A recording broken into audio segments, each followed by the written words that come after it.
Welcome to Fruiting Body Podcast, episode 7 with Phil Anthony M. Today we're going to be discussing with Phil on different nutritional factors and maybe touching upon fitness. Phil wears many hats. He's an engineer. He's a business coach. He's been involved in, been a part of a TED Talk in men's health. So without further ado, let's get this started.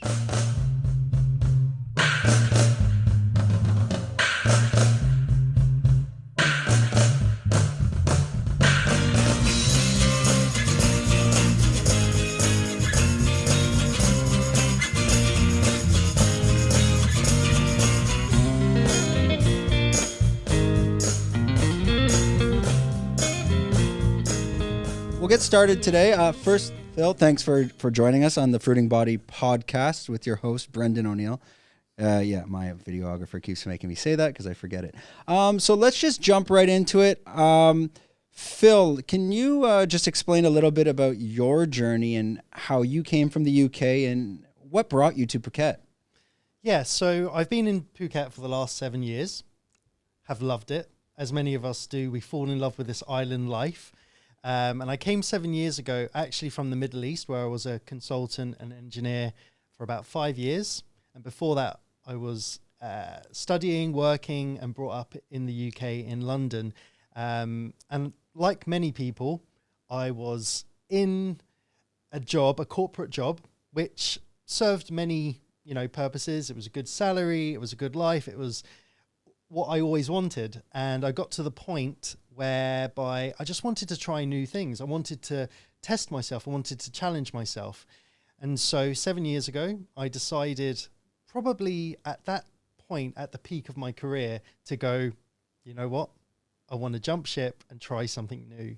And so I moved to Phuket, became a director and a partner in Asia's leading health and wellness retreat.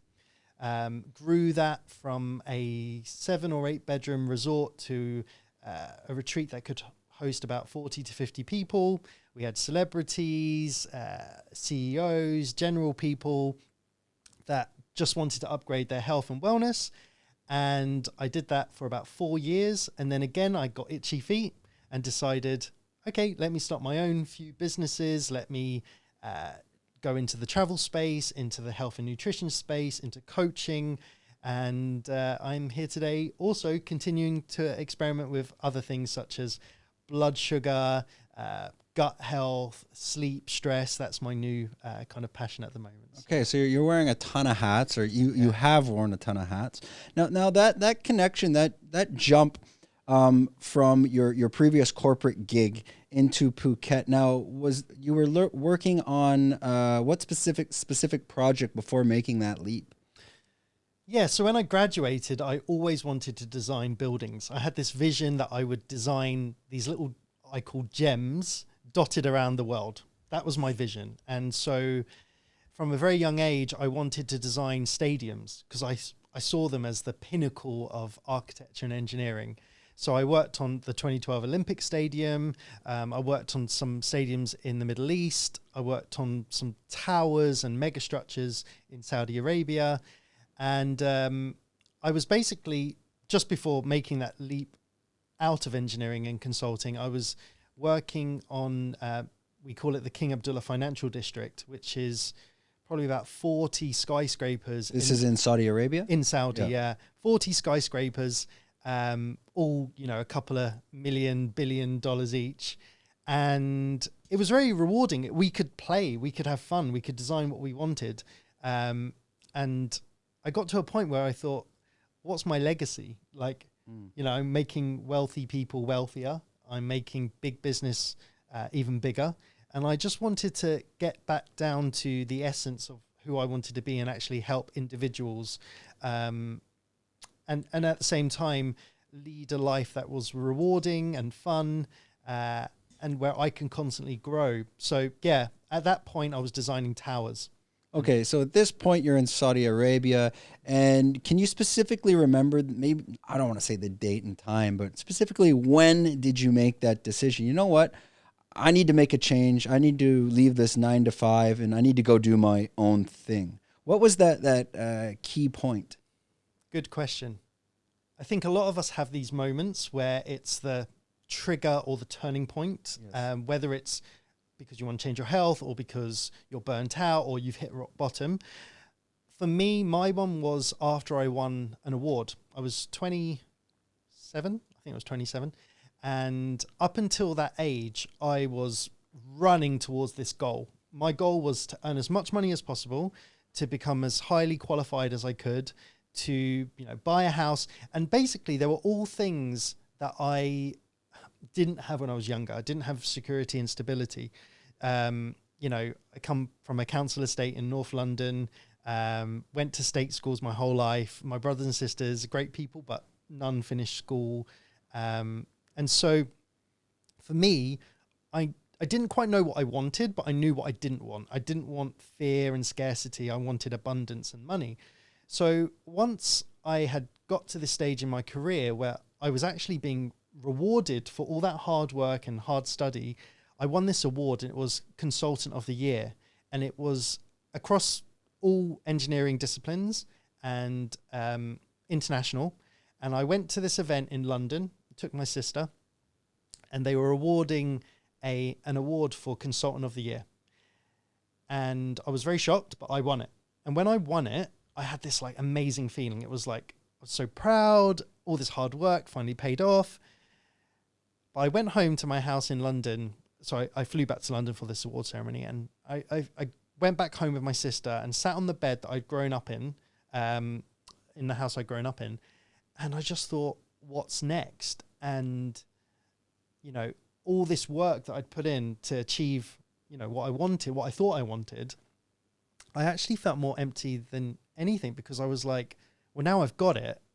What next? And I think a lot of us push ourselves and work so hard for the end goal. But what I now realize, it's the journey that's actually the most rewarding. When you achieve your goals, it's you're proud of yourself, but the fun kind of stops. Mm-hmm. And so I remember going back to my job in Saudi, going to my boss, and I'd won this award. I was chartered at 26. I was one of the youngest chartered engineers in the world.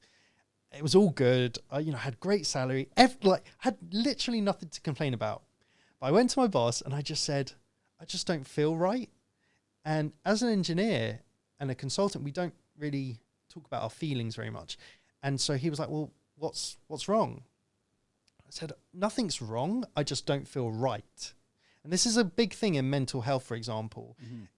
If you don't feel great, it's kind of like, well, what's your excuse? You've got everything you've ever wanted and you're healthy. But if you just don't feel good, being told that doesn't cut the mustard. You just just don't. Is that the universe telling you it's time for a change? Or some people, there's these memes, cliches and whatnot that are going to say that. Maybe that's what it is. And so from there, you felt there was room for a change, and then just continue on your story from what you did next. Well, I didn't really know what I wanted. That's the problem. And I think many of us have this. We kind of follow societal rules, and family kind of push us in a direction, and school does, and education does, and business does. But I wasn't really asking myself what I wanted. And, I went into engineering and architecture because I wanted to design. I wanted to create. And I got to a point where I felt like I wasn't being that creative anymore. And the higher you go up in business, the more management you do rather than design. Yep. So I said to my boss, I don't feel great. I don't know what's wrong, but I need to take some time out. And he was like, okay, how much time do you want? And, I said, well, I don't know. And he said, well, tell me. And I said, well, to be honest, I feel a bit lost. And he said, okay, so you want a couple of weeks off to find yourself? And I was like, well, I've never lost myself, but I don't think I'm going to find myself in 2 weeks. I won't even have time to go to a beach. So he gave me 6 weeks off, paid, and I was like, okay, I'll find myself. And I came to Thailand, as many people do, and decided, okay, I don't really have a plan. I just want to try many different things. So it was a bit of fun. How did you decide Thailand of all places to come? One of my best friends was a diplomat in the US Embassy in Thailand, and she was like, come, there's so much nature here, there's so much freedom, come just spend 6 weeks here. Okay. And she, to be honest, she had a 3-bedroom. And she was living here, and then it's also, you don't have to do too much planning for travel. Exactly. Let's go. Exactly. It Okay. was just a thing of like, let's just try this. Thailand was quite cheap, so I was like, okay, let's go. So I signed up to a massage course. I'd just run the London Marathon in the UK at the time, so I was pretty fit. And after about 4 weeks of kind of bumming around in Bangkok, still no closer to finding myself, I thought, okay, I need to actually do something, because I'm going to go back to my job in Saudi and they're going to be like, have you found yourself? And I haven't done anything to find myself. So I booked into a health retreat, and I'd never done anything like that before. I'd never meditated, never done Muay Thai, I'd done a bit of yoga before. I'd never eaten plant-based food, never done anything like that. And I went to this health retreat and I just fell in love with the experience. I fell in love with just being able to learn about how you can optimize your body through food, through sleep, through ice bathing, through fitness. And within about 2 or 3 days of being there as a guest, the owners said to me, we'd love you to stay on and be our director.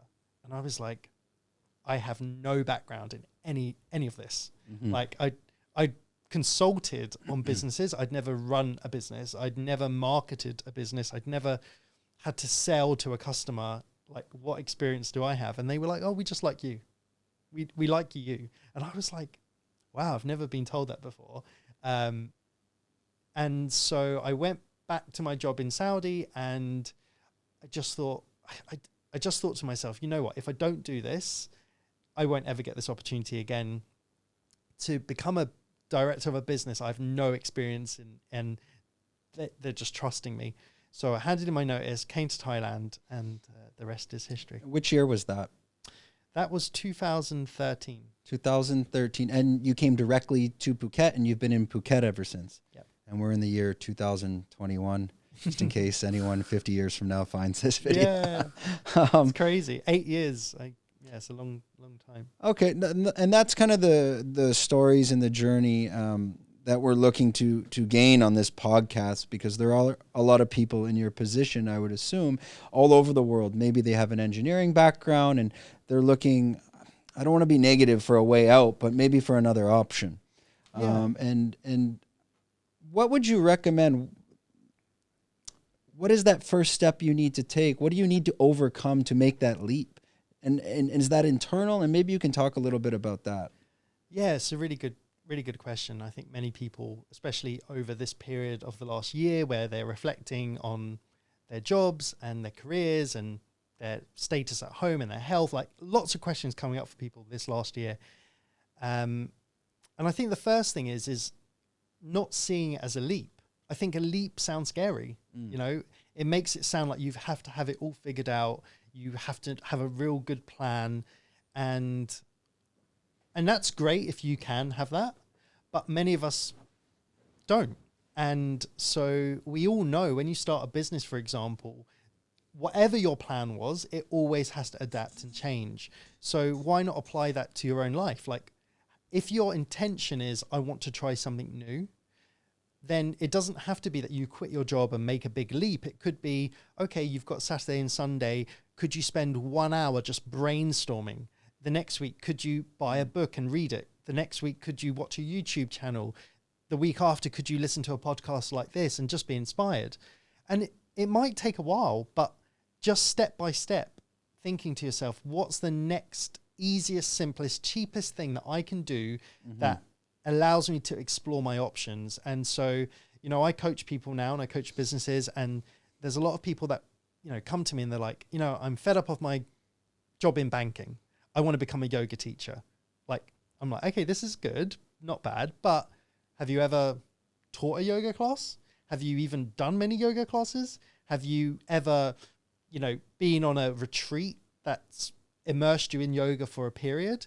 There's things you can do before opening a studio, and committing to that. And that could be let's say to play devil's advocate on that. The argument could be that concept of, let's use yoga as an example. Maybe that person just needs to go take a yoga class, but once they take that yoga class, they find something else and it snowballs. And just that initial gut feeling change can lead to further things in the development. So like based on like your decision when you won that award, how quickly from the day you won that award to landing in Thailand? Was that 6 months? Was it a month? How quick did that happen? It was about 9 months. 9 months. But it was 3 months after I won that award that I came to Thailand initially and did that health retreat as a holiday. Yeah, so it was fairly quick for you to make that decision. And I think that's something I find there's a trend and a pattern with a lot of people that have come to Thailand. They make the decision pretty quick. They don't sit on it for a year, 2 years, 5 years. I think it kind of bites you in the ass and it says, hey, you better make that decision now because you might not make it later. And, there's a quote that I love to tell people, and it's basically action is the cure to procrastination. And it's, you could be sat at home toying up your options for the next 5 years. And in that 5 years, rather than just sitting there doing nothing, you could have taken some small actions that would either validate or invalidate your hypothesis of whether changing country, changing career was good or wrong or bad or right, and test it. In any business, if you're a graphic designer, you don't just create the final product. You have to iterate and you have to try. And sometimes you have to get it wrong in order to know what's right. And I think that's true of life. Like, you've got to try things to have confidence and find what you love and find what you don't love. I think that's equally important. And it's often the case when I coach people, they're very good at telling me what they don't like and what they don't want, but they also are not very clear on what they do want. And often what they do want is the opposite of what they don't want. And so part of my job is to reframe it and be like, rather than running away from what you don't want, we've got to find what you absolutely want and run towards that. So as an example, people will tell me I'm fed up of not having the freedom in my job. I've got to be there from 9 till 6, right? So I want freedom now. Well, no, you don't want the rigidity of a corporate job. And so you think you want freedom. But let me tell you what freedom means. Freedom is having no structure, making sure that you're highly motivated every day off your own back, because now you've got no one else to blame. So do you want that as well? Because that's hard. Yeah, and if you go off on your own, I mean, working as an entrepreneur, you're not working 9 to 5. You're working 6 a.m. to 2 a.m. There's no end. Yeah, there's no end. I'll be honest with you. There's periods of my life where I'm like, gosh, when I was a consultant, I could work 5 days a week, leave my job at the door and enjoy my weekends. Now working for myself, it never ends, which is a good thing and a bad thing. And you have to find that balance. And so, my job is to help people work out a strategy to kind of de-risk that change and explore, and also work out a plan of action to move them towards who they want to become. Do you have a process in place that's like, this is your protocol, or is it cookie cutter, or everybody that you meet, you kind of adapt based on what they're looking for? Yeah. As a coach, we have to employ very many different strategies depending on the person and depending what stage they are at their journey. So some people might have limiting beliefs about their own ability. So we might have to start there. Some have overcome that and they have tested loads of ideas and now they want clarity on what the next steps are. And some people, everything's absolutely going well, but they want to keep on that track. So it doesn't always have to be wrong in order for you to receive coaching. And it doesn't always have to be that, you don't know the next steps. Maybe you do know the next steps and you want to speak it out to someone and have someone kind of provide some resistance to the idea so that you can talk yourself around to it. So yeah, there's very many strategies, and to be honest, there's no cookie cutter. It's like designing a building. There's very many materials I can use. I can use concrete, steel, timber, glass, whatever. And there's very many design processes I can follow, and they will all lead to a good result. But as a coach, I need to pick and help that person select the right strategy for them, and make it work for them. And some people can go quite quick, and some people have to go a bit slower. Yep. So Yeah. And these, do you find people when they're coming to you, and I guess we're on this topic of coaching, but we'll get back to the nutrition stuff in a second. And I think we'll find a segue into Nanabowls from this. Specifically, when you have someone come to you for coaching advice, are they looking for the secret sauce or an answer, or that, if I do this one thing, everything will change? And maybe we can go off your example of someone working the corporate finance job that wants to be the yoga teacher. Are they looking for, Phil, just tell me what to do? Good question. When I decided to enter the coaching field, I realized that for me, I'm the person in many people's lives, my friends, my family, strangers, where often they'll be like, can we get a coffee? Because I want to pick your brain. This is like 100%, like no exaggeration. I probably receive 3 to 4 messages, calls, emails a day, Instagram messages being like, Phil, I'd love to like buy you a coffee so I can pick your brain. And that's great. But, if you were a doctor and someone's got a health problem, do you go to your doctor and be like, hey, Mr. Doctor, like I'm really sick. Can I pick your brain? No, you go for a consultation, and we have to look at the symptoms and diagnose what they are in order to provide the solution. So people do want quick fixes, and unfortunately there isn't any. You have to sometimes go back into people's, kind of lift the hood on them and find out what they want. Some people just want you to validate their ideas, and I'm not that guy. Yep. So if you've got a business idea and you just want the yes man, there's plenty of coaches that will do that. But I'm like, I want the best for you, so let's ask better questions. And again, I always say the quality of your answers depends on the quality of your questions. And if your coach isn't asking you the right questions, you're going to lead to the wrong answers. And it might work for the next 6 months to a year, but because you've gone off in one direction because you didn't ask the right questions, probably in a year's time, you're going to be like, shit, why didn't I think about this? And in terms of the psychology side behind the business coaching, where did your training come from? Was it self-trained just through different material? How did you build up your skill level on that aspect of the business coaching? Yeah, so I was this weird kid, Brendan, to be honest. I've been reading personal growth books before they were cool. I would go to the local bookstore, sit on the floor and speed read books. So I don't have the money to buy them, so that's what I would do. And so, when people are now reading books by Tony Robbins and Jay Shetty and Brené Brown. I think just take the mic a bit and turn it that way. Yeah, is that okay? No, it's just because if it's up, it's like going in. You see, so it's like this part of it's okay. This is we're getting some technical. Oh, there you go, right there. Is that better? Yeah, you're good. Okay. Yeah. So I've been reading these things before they were even cool, and I think my interest in that started then. When I trained as an architect and engineer, part of what we have to do is we have to get inside the client's head. So when a client wants a building, for example, they don't know specifically how that is going to look. They don't particularly know what that's going to be and how big that's going to be. So as an architect, we have to create a vision and convey that vision back to the client. And then we have to put a structure to it and build the building as an engineer. So it's similar, very similar with humans and our psychology. We often have dreams. That's like the architect's vision. And I have to help clients get that vision onto paper and bring clarity to that. And most people can't build a business on their own. So we need to get that vision from their head onto a piece of paper so that other people in that business, maybe the marketing guy, maybe the accounting girl, maybe the law person, can all understand the founder's vision. So that's like the architecture part of it. Then you have to create a framework in which to build that business. And that's the engineering side. So as a consultant, my skills and my experience from that, I've literally transferred it into personal development.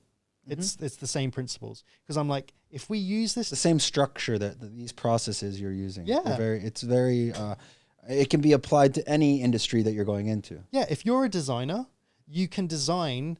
The same framework for design applies whether you're designing a table or whether you're designing a multi-million-dollar company or whether you're designing the next Tesla. So, it's all the same framework. And having used those consulting frameworks to work on billion-dollar projects, I'm like, they apply to people the same. Okay, so on that side, when you are dealing with your clients and the business coaching, and you're getting involved in the psychology behind creating a plan that will be molded to them, this part you're taking mostly from what you've learned at a younger age from reading personal growth and personal development. And and it's a bit long-winded, this question, but from there, what are you doing continuously to further enhance your own knowledge, or maybe on it could be new age theories coming out in terms of personal growth and personal growth and personal development? And if you could touch on a little bit of that. Great question. So with anything, the more you know, the more you realize you don't know. So that's the first thing. If you think you're an expert in anything, you're probably not an expert, because if you're an expert, you realize how much more there is to learn and how many more connections there are. And luckily, especially in health and nutrition, for example, the research that is coming out right now, where it's the best time to be alive, like in terms of that. So for me, my personal growth is often from my own coaches. It's from my own reading, my own research, going through scientific papers, continuously challenging myself. I think, I had real problems with my sleep. I never slept properly. And after reading and researching, I found, for me, what I found was a pathway to better sleep, which, because I fixed my own problems, now I feel qualified to help others and break down those complex science that I had to go through, for weeks and weeks and weeks and weeks of reading these papers. And most people don't have that time or that motivation to do that. So most of my learning is on the shoulders of giants. I'm not recreating knowledge. There's PhD people, doctors in universities at Cambridge, Oxford, that dedicate their life to studying, the tiniest microbe in the gut. And then there's thousands of scientists doing this. If you can read and understand some of it, then you don't have to do the research yourself. You just stand on their shoulders. Yeah, and I mean, behind every, let's say, researchers or let's say a lecturer at a university, I mean, one of their research papers, it could be, let's say something simple, 9,000, maybe 15,000 words. I mean, there could be thousands of hours behind that. And then you can digest it in, let's say, 2-3 days. So that's the interesting part behind understanding the information. 100%. Every book, it's thousands. Every book is being has referenced a million other books. Exactly. Because that author has read those things and they've listened to different things and they've studied. So I think reading is the best thing anyone can do. Like my home is covered in books, and I'm old school. I don't read like Kindle books yet because something different about the tactile book. You need to flip the page. You need to smell the page. And the book. Annotate it and write it. And I think that's the other thing. Taking in this knowledge is step one, but the more important step is actioning that knowledge. Without action, you're not learning, and you need that feedback loop. You need to, if I told you today ice bathing is great for your sleep, unless you do it and trial it on yourself, it will go in one ear and come out the other. For sure. You won't do it. So, with every client that I have for coaching, it's always like, here's the action, and you've got to do it today or tomorrow at least, because if you don't, never happens. You won't do it. And the neurons in your brain won't connect. So you've just wasted an hour of my time and your time because you didn't spend 5 minutes actioning this. And you need to create that habit to follow it. Okay, I had a question more about you, Phil. And I hear a lot of the keywords repeating, structure and creativity. I'm going to assume in your day-to-day life, you must be quite structured in terms of Sunday night I'm planning and my whole week is pretty much planned out. I'm guessing, maybe I'm wrong, from Monday to Friday, let's say, not maybe to the hour, maybe not. That's the first part of the question. Is that true? And let's talk a little bit about the structure of your life. The second part of the question is constantly changing through creativity. I also have to assume that after 2 months, that structure you need to change and you need to recreate. I could be completely wrong, but that's just my assumption. And could you talk a little bit about your structure and your personal life schedule, both personally and to the business side? And what is the day in life of Phil? How do you plan and what does your week look like? This is a brilliant question.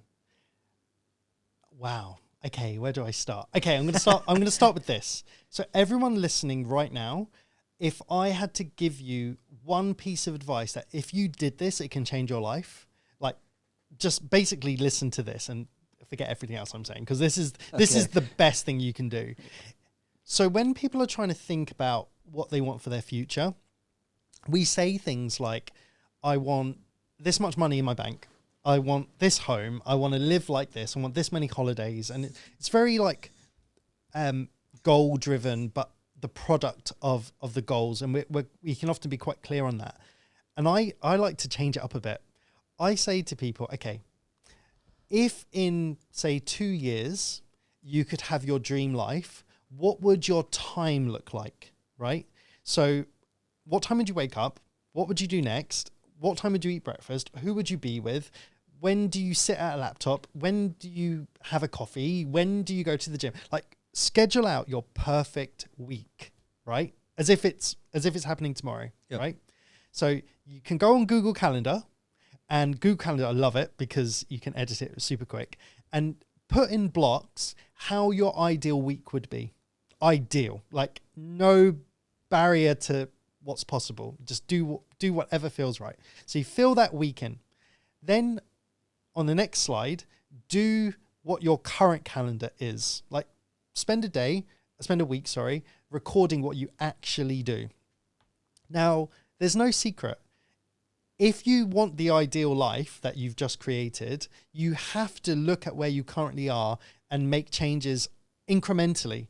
There's a statistic that says, if you are 1% better every day, just 1%, like if today you can run a mile and then tomorrow you can run 1.01 of a mile, if you do that every day, do you know how many times better you will be by the end of the year? Have a guess.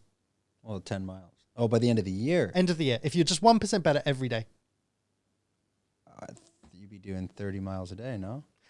You're really close. You'll be 37 times better, right? So, for example, rather than thinking, I want to be a millionaire, I need to have $1 million idea. If I gave you, $1,000, right? Your challenge is tomorrow for that to be $1,010. Your next day's challenge is to be 1% more than that, 1% more than that. And after a year, you'll have $37,000 just from $1,000. Yep. Well, the same is true of your time. So if you know where you want to be and you know where you're at, you just have to 1% better every day for a year. So for me, at the start of every year, I plan how I want the end of my year to look like on a daily basis. Do I ever get there? No.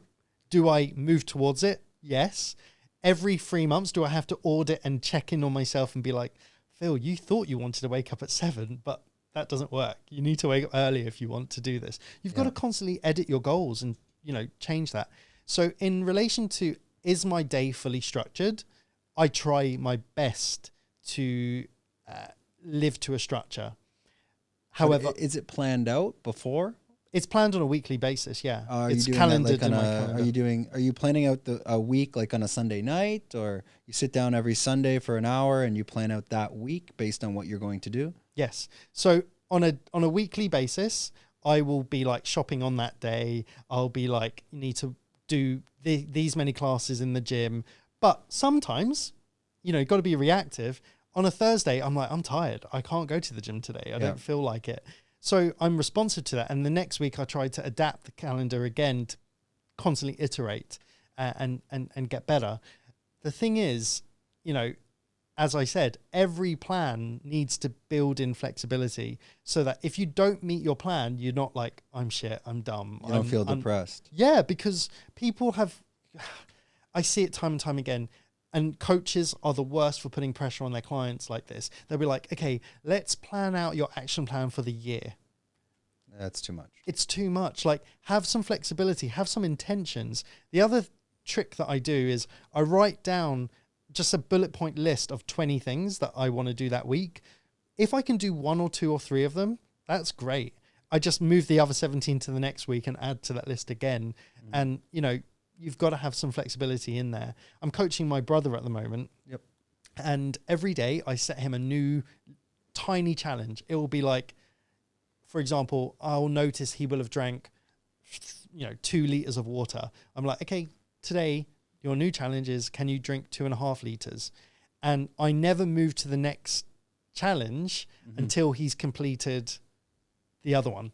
So it's a great way of rather than giving him 100 challenges in one go, he won't do any of them. It's like, just commit to this one thing every day.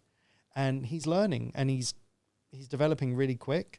And, I told him by the end of the year, you will have lost 60 kilos. And he's a big guy.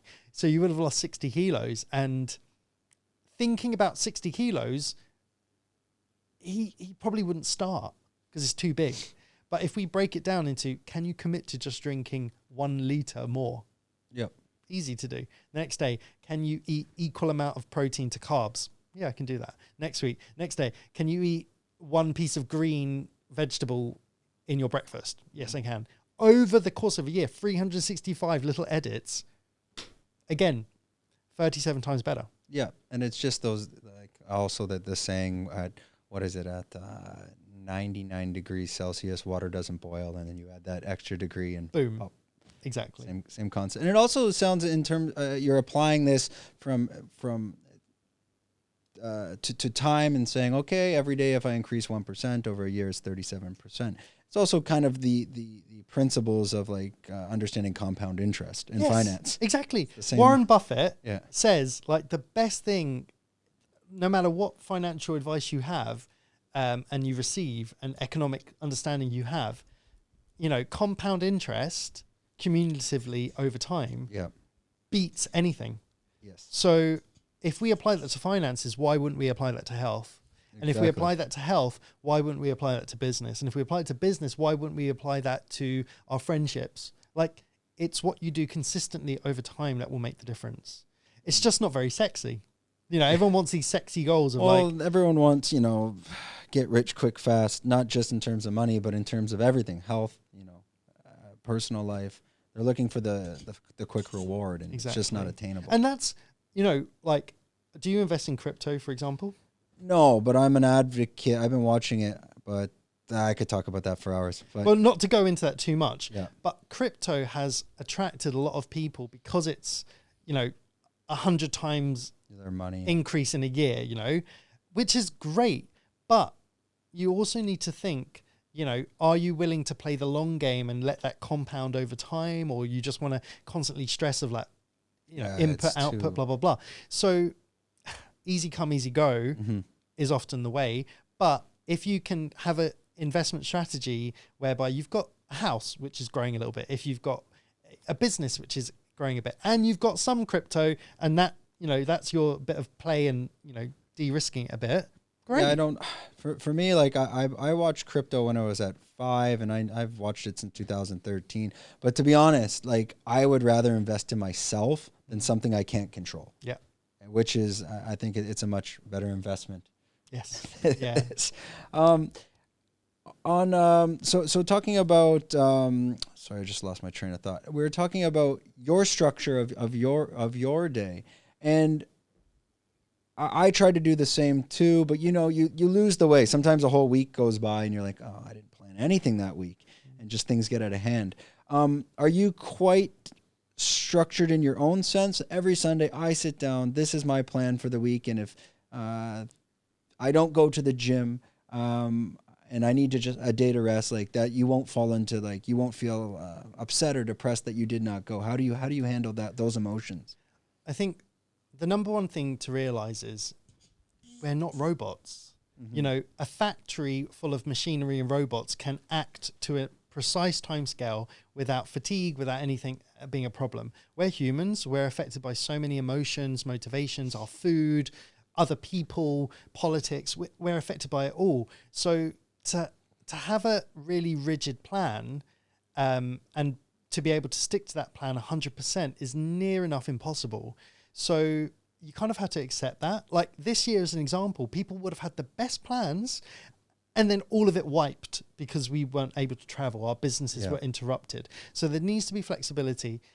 As an example, my little cat, which I had for 7 years in Thailand, passed away a few weeks ago, but it was 3 months of extreme like stress about that. Yeah. And did my whole routine fall off the wagon? Yes, because I wasn't in the right mindset. Did I allow myself to have the time where I wasn't really going to the gym as much as I would hope? Did I take some time off of work? Yes. Did I feel bad about doing that? No, I'm human. I've got to, I don't want to say it, like, it sounds a bit coachy. I've got to honor how I feel. Yeah. Right. It's not kind to myself to be like, you're shit because, you know, you can't stick to this plan. We have time. We can catch up. And whether you deadlift a PB tomorrow or not doesn't make you a better or worse human. Like nothing changes. I took basically a couple of months off of training hard. I went back to training, took about 2 weeks and I felt the same. Like nothing. You just jump right back into it. Nothing shifts.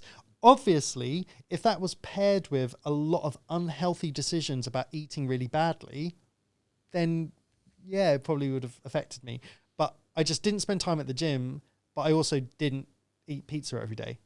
So yeah, as long as you kind of managing your diet in a healthy way, then at least you can, and not falling right off the rails. It's okay if you don't go to the gym. And it's the same with business. Yep. Like this past year, most of my business interests took a real hit.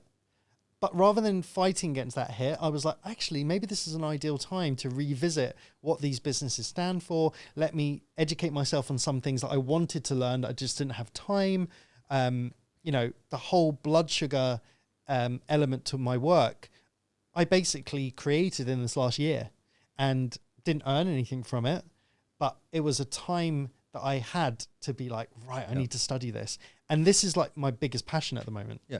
Yeah. And so let's, that's a good segue for that. So, I mean, Phil, you went from engineering to TED Talk to business. Well, you're still doing your business coaching, being involved in health retreats, which obviously probably this is where you found most of your information, your passion behind nutrition and fitness. Can we talk a little bit about what are you doing now in terms of nutrition? What are you studying and what's going on in your life in that aspect? Okay. So if you've watched my TED Talk, you can find it on YouTube.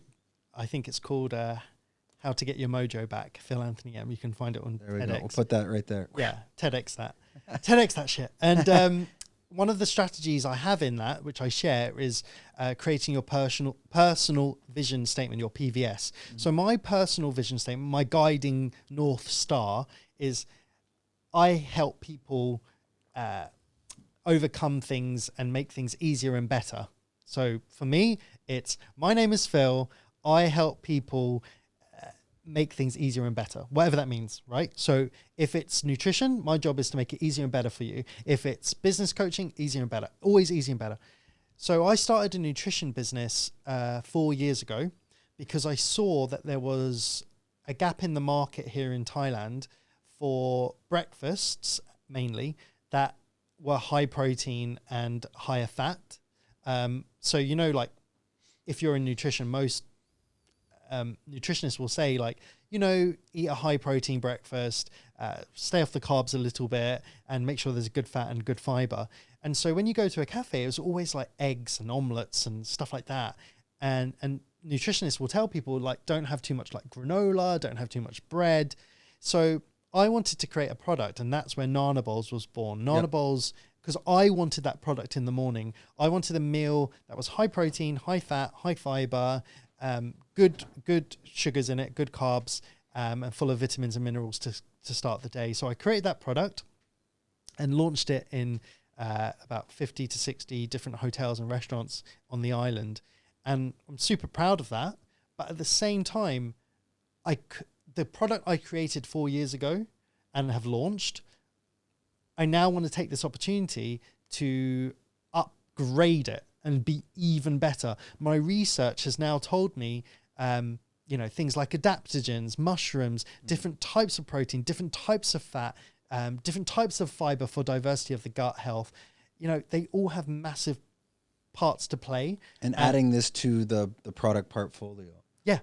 Adding it to the portfolio, but also educating. I think products and brands, we have a responsibility not just to sell, but to upgrade people's understanding. And, as I said, I haven't invented this information. It's all on the market. You can buy books, you can have it. But it's my job to help people understand, not just say like, oh, our product's high fiber. Like, why is that important?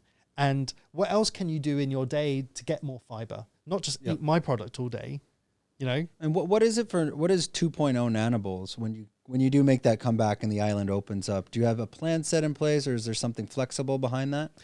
So my intention is, at the moment, that product is available in as I said, 50 to 60 outlets. My vision for the future of it is to bring that globally and to be in retail and to make it at home for people to be able to do that. So at the moment, the current operation doesn't allow that.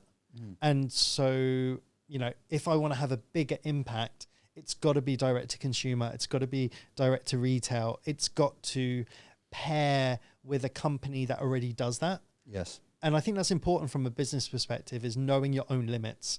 And there are plenty of brands that do logistics better than I do. There's plenty of brands that do marketing better than I do. There's certain things that I do better than others. So I've got to collaborate with those other inputs and to take the brand further. And that shouldn't be, speaking to everyone listening, don't be shy to partner with the right people. And what is the specific example of that next step, if you don't mind sharing with us? Absolutely. What you would like to do?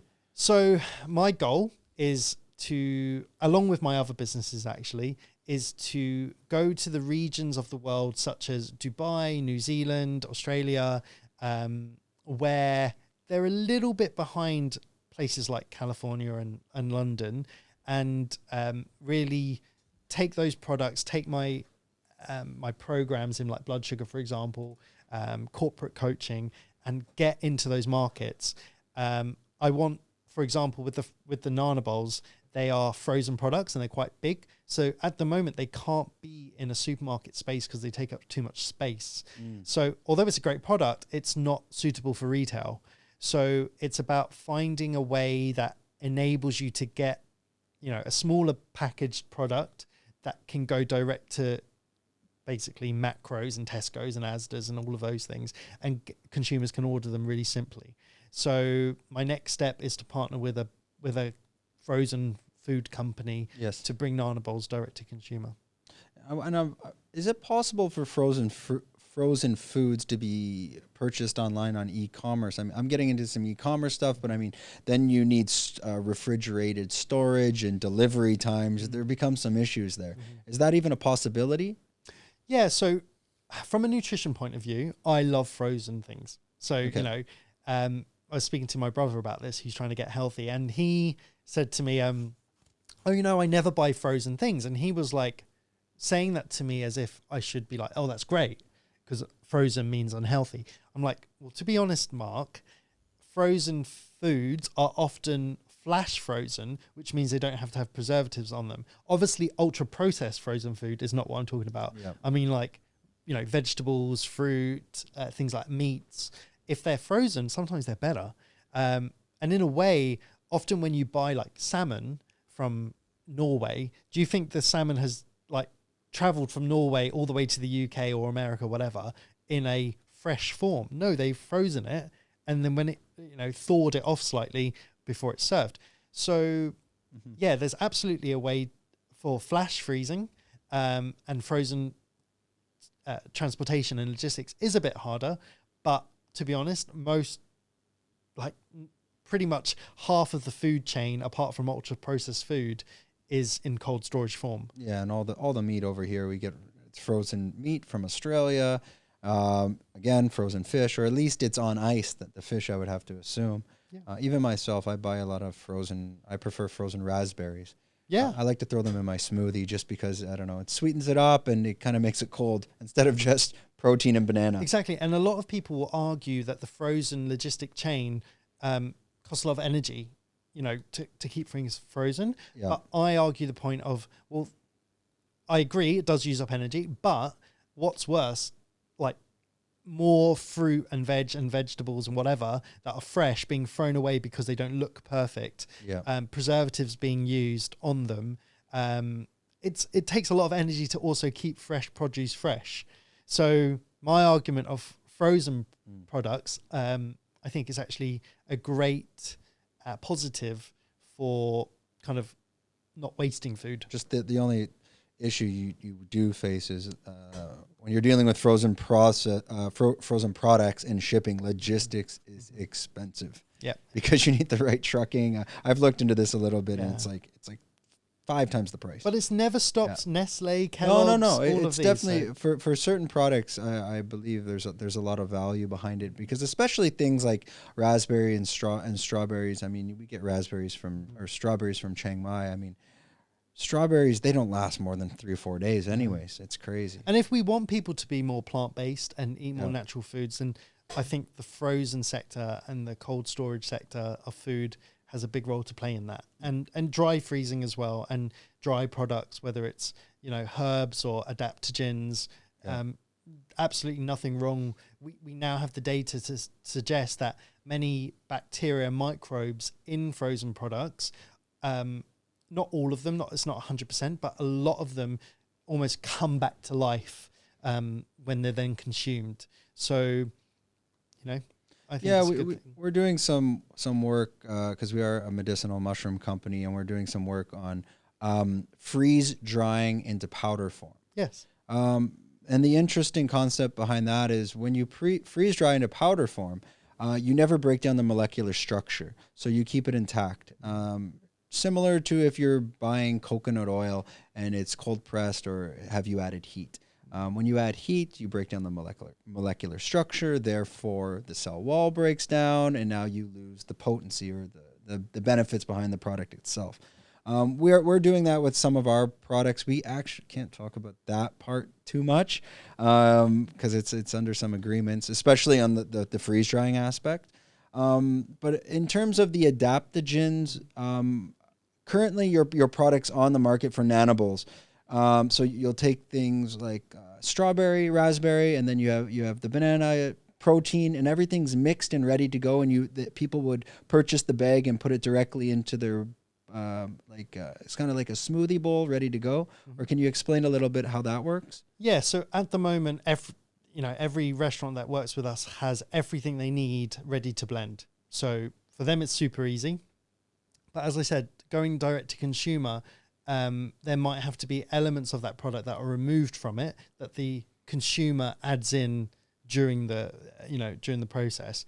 So, whether I have the opportunity to add in any other ingredients into those sachets, which I feel can upgrade people's health. Do you give recommendations, or is that part of the product? Let's call it a recommendations cards list, or? Yeah. So one of the things are Instagram and Facebook communities, social media communities are really strong. So that enables us to deliver information and recipes and very quickly to people who don't buy our product, which is great.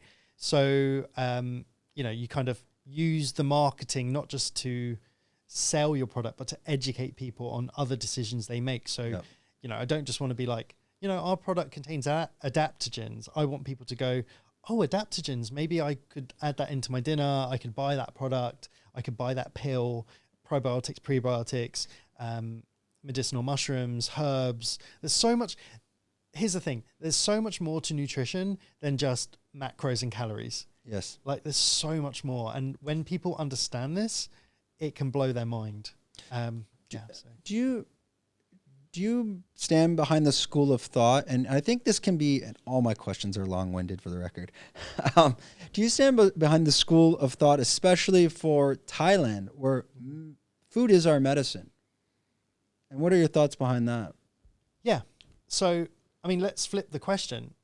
Can food be our disease? Well, yes, we know that. We know that since the, it really started with the, can I talk a little bit about the history of food? Absolutely. I think this is amazing. Yeah. So if we look before kind of like the 1900s, most people through, the way they died was mainly through infectious diseases. or starvation, or war. So these were the three main causes of death. Since the Industrial Revolution, since World War I and II, the main cause of death today is now chronic diseases. So diabetes, heart disease, cardiovascular disease, Alzheimer's, dementia, cancer, all these diseases. So what has changed? Like, what has changed pre-1900s to now? Well, the biggest thing that's changed is our food industry. And we know that since food industry has taken over healthcare, research, governments, that we are now being fed foods that are causing disease. So it all pretty much started after, when America went to war. There was a guy called Ancel Keys, and Ancel Keys was a nutritionist that was asked by the government to come up with a food package that basically the army could have wherever they were. So it needed to be, packaged food that anywhere in the world that American soldier... The rations for that. For the rations, the K rations. Yeah. They could basically have a balanced, nutritious diet. So, while in the field. So Ancel Keys designed it, and American soldiers lived on it. And when they came back from the war, it just so happened it was also at the time... Oh, phone interruption. Oh, no, it's okay. It's the guy for the air conditioner in the room downstairs. Okay. Anyway, we'll keep rolling. Continue. Okay. So after the American soldiers went home, the food industry was like, oh, hold on a minute. Like, we can make some money from this. And it was just at the time where women were going into the workplace as well. So there was a massive drive and a massive impetus for all these companies, all these food companies, to come out with convenience food, because women now weren't at home cooking. So they used Ancel Keys's principles of like processed foods, combined with the fact that women weren't staying at home cooking pre-prepared food, and they came out with fast food, ultra processed food, all of this. At the same time, grains were changed. So, before you could have flour and bread and all of that. Then grains became an even bigger part of the food sector because they changed the pyramid. The food pyramid made grains the base of most people's health, because they can make money from cereals, bread, flour, all these things. And what was it before? If you go back, it depends on which part of the world.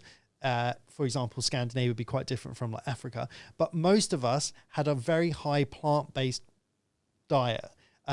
With good fats would make up a lot. Fruit and sugars would be a smaller proportion because it would be hard to find fruit, and good quality meats and stuff like that. Yep.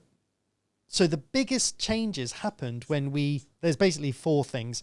We went ultra processed. So we basically messed up our food because we added different E numbers, different preservatives, different artificial ingredients, to the point where now if you look at back of a food label, you don't even recognize those things. You can't buy those things on the back of a food packet in a supermarket individually. Yep. It's not food. So that was number one. Number two, we went highly processed refined grains. Number three, we added loads of sugar to everything, added sugars. And number four, we used nut and seed oils. So margarines, vegetable oils, these all became the four big factors that have caused inflammation problems.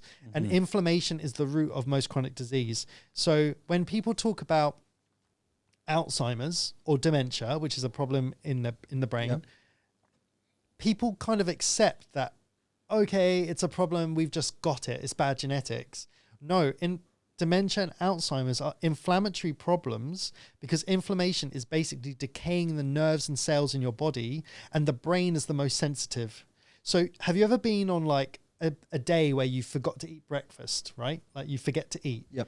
What goes first? Your brain. You can't think clearly. Your brain is super sensitive. It might only weigh a few kilos, but it uses up a huge percentage of your energy. And when your brain doesn't have the right energy and the right fuel, it breaks down and gets tired very quickly. So imagine food impacts brain health so much, to the extent that we now call Alzheimer's type 3 diabetes. We know diabetes is a blood sugar problem, and we now call Alzheimer's type 3 diabetes. And this is the crazy thing. with all those chronic diseases I just mentioned, Alzheimer's, dementia, cancer, heart disease, cardiovascular, all these problems, most doctors, they look after you. So they look after the problem. We need to look before. The problems are caused by the food industry. And once you know that, you realize we need to change the way we eat. And that brings on a good point, especially something for Alzheimer's and the food that we're eating that can cause that. Can you talk a little bit about gut health and how that all connects? I honestly, I get on a bit of a tangent on these things because I love it so much.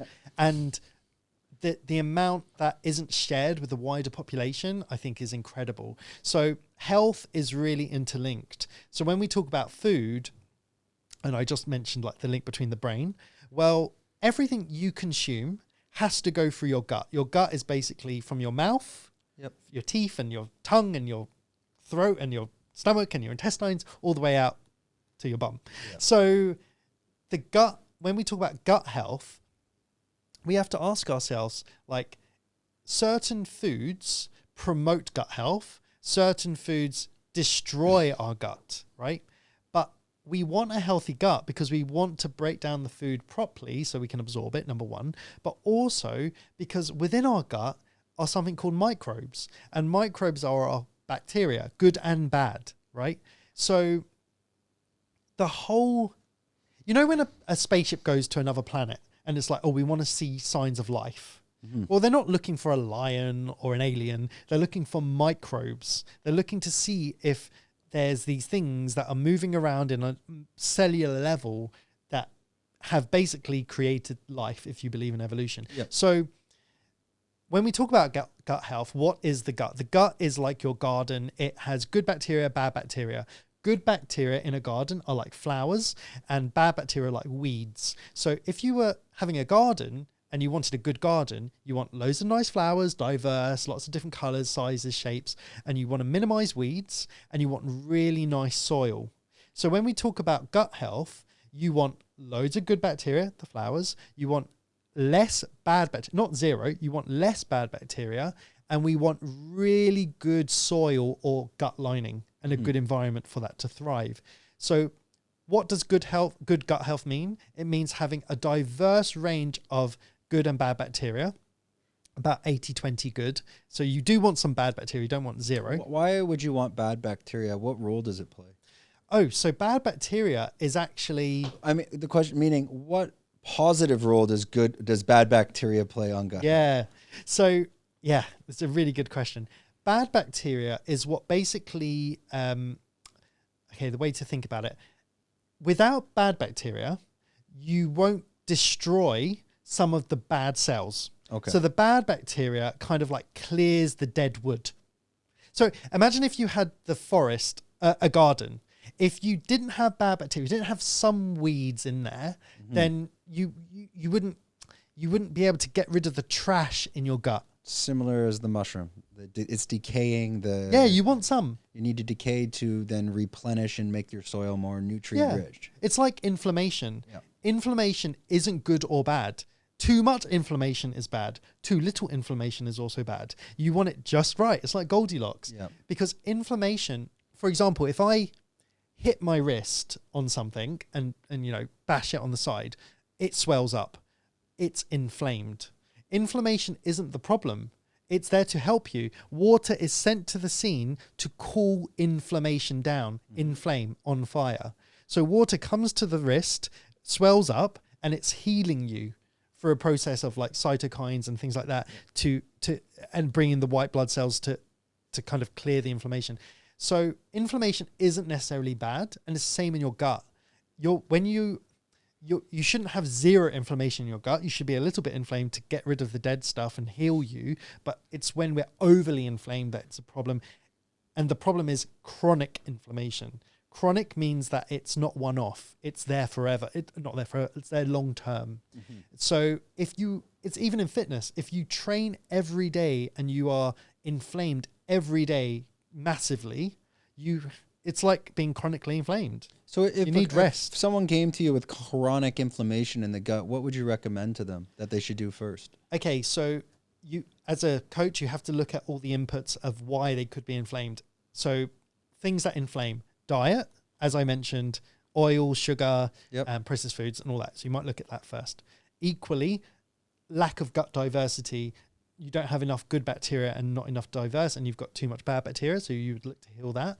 The third thing is stress. So why it could be your cortisol levels, your stress hormone is super high, which would lead to inflammation as well.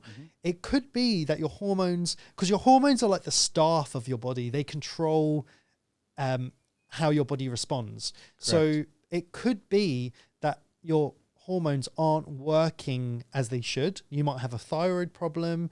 You might have an estrogen or a testosterone problem. So you might go there. Or the fourth thing is, I guess, stress isn't just physical. It could be mental. What about lack of sleep? Yeah, absolutely. Sleep, melatonin is your sleep hormone, basically, sleep and recovery hormone. So if you don't sleep enough, melatonin and cortisol is your stress and melatonin is your healing or sleep. So if you're not sleeping enough, your melatonin will be very low. And if your melatonin is very low, probably your cortisol is very high. So lack of sleep is massively inflammatory. And we know that because, if you don't sleep properly, you can't think properly. It's an inflammation problem. If you don't sleep properly, you get massive bags under your eyes. Yep. That puffiness is inflammation. So massive is sleep. So the big pillars: nutrition, gut health, stress, and sleep. And someone comes to you with that question, you're going to investigate all these aspects before you can kind of give them any recommendations. Do you have any examples, without giving clients names, and maybe not just gut health, chronic gut health inflammation, but any type of inflammation, and assessing a client and what did they come to you with? What happened and what was the final outcome? Okay. So before going into a specific, I'll give you a generic answer to that, which everyone listening to, you can identify if you've got an inflammatory problem in terms of like your health by doing some simple tests. And I just want to run through those as an indicator of, do I have a inflammation problem or metabolism problem or metabolic syndrome? These are all inflammation problems. So just to be clear, 1/3 of Americans right now have a major blood sugar problem. Okay. So blood sugar, when blood sugar is overly high, it causes inflammation. It causes your body to basically be on fire. 1/3 of Americans have a massive problem. Okay. That doesn't mean the other 2/3 are good. No. Mm-hmm. That means they're on a spectrum of like acceptable. They're not optimal, right? So it's estimated by the year 2030, this is crazy, half the world's population will have a blood sugar problem classified as diabetes or pre-diabetes. Half the world. For me, this is crazy. Mm-hmm.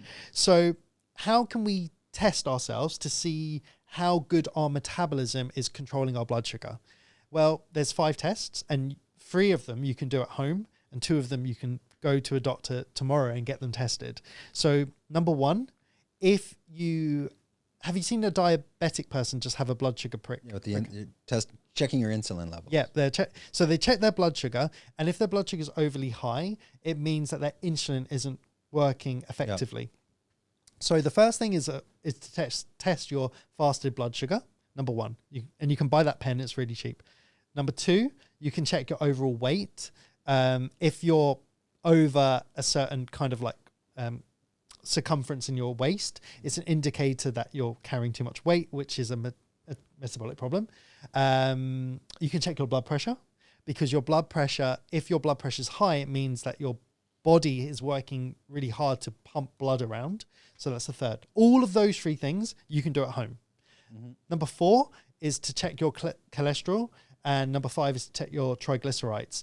And you do have to go to at least a pharmacy, or you can get a home delivery test to do that. And here's the problem. Of those 5 tests I've just mentioned, in America right now, only 12% of people have no issues with any of them. So everyone, the other 88% have at least one of them having a problem. Yep. This is huge. So these are things that you can check at home But most people will know if they've got a problem because they're feeling bloated, they're carrying excess weight, their energy levels aren't there, their mind can't think properly.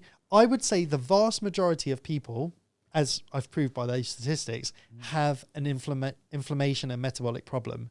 And even if you don't have a problem, you can always be better.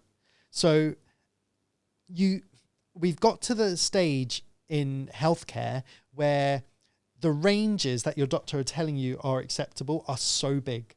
So, for example, a doctor will tell you if your blood pressure is under 140/90, you don't have a problem. This is crazy. Like 120/80 isn't even optimal. We should be lower than that even. It's acceptable. But to tell someone that their blood pressure is acceptable at 140/90 is crazy. This is bad. And, you know, looking at my brother's lab results, I'm like, your doctor hasn't told you this is a problem? Like, what's going on? Because the doctors don't have time to educate.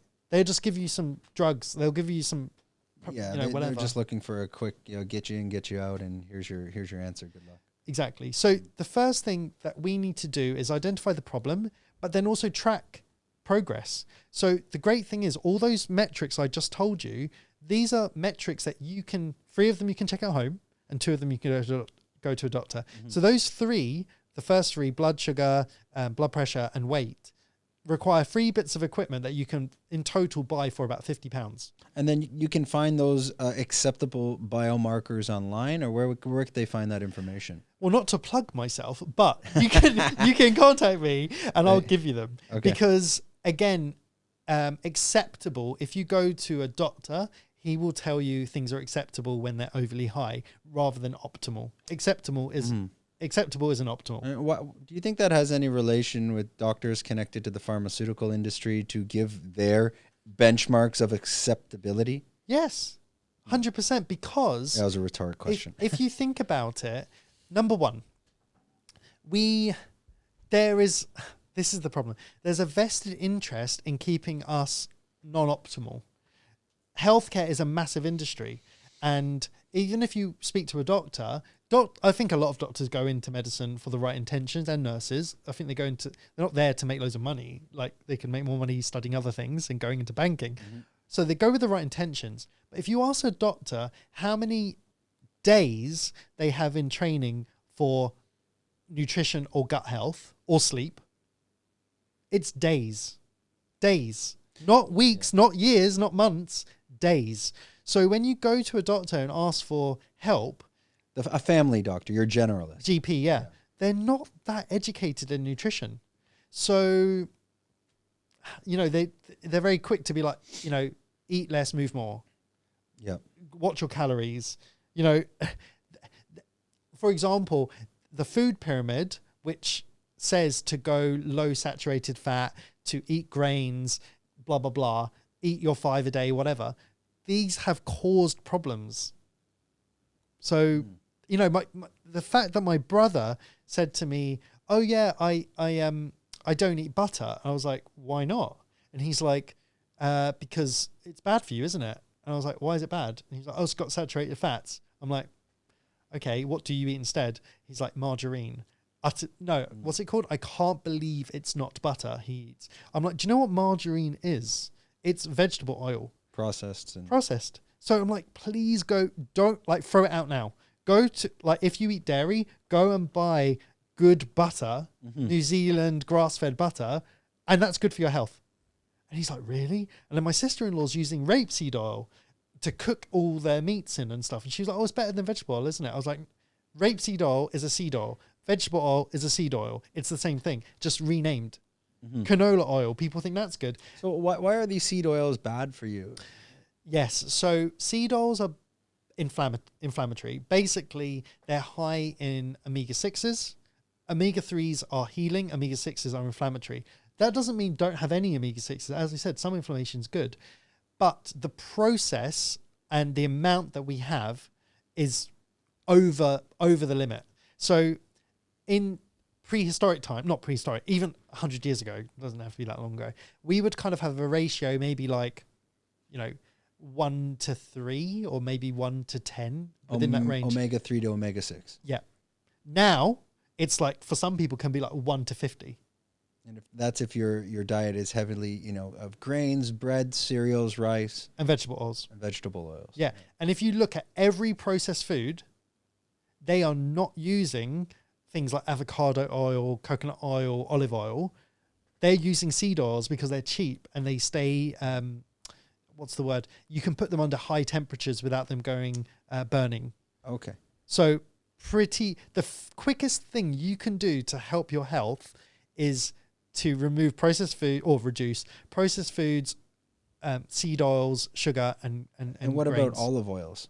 Olive oil's great. Okay. What do you cook with usually? Here in Thailand, we're so bloody lucky. Yeah. Like, for my brother, he lives in the UK. I couldn't tell him, go to the store and buy coconut oil to cook with, because the coconut oil tastes of coconut. So you don't want to eat eggs with like tasting of coconut. Yeah. But here in Thailand, we've got coconut cooking oil, which is unfragranced. Obviously, coconut oil, pure coconut oil that's got the flavor, is less refined, so it's better. But I use coconut cooking oil. Do you have a brand that you're buying from the Villa Market? You buy online? I go to Macro. It's about 150 baht for a litre. Okay. That's all. Is it cold pressed? Well, the thing is, because they've removed the flavour, Yes. it's actually processed. Okay. But here's the thing. Good, better, best, right? I know that extra virgin cold pressed coconut oil is the best, but I don't want to eat my food tasting of coconut. Yes. So if you don't have a problem with coconut tasting, use it. See, I was using that quite often, and then my girlfriend said, "No, you can't cook with." I was buying the stuff from the pharmacy. You know that the glass bottle coconut oil is quite expensive. It's very expensive. Yeah. I was cooking with that. I mean, you can for like 2 years. That is good. Yeah. It's good. It's high in MCT. But now I've switched back to olive oil. Yep. If you cook on a low temperature, olive oil is great.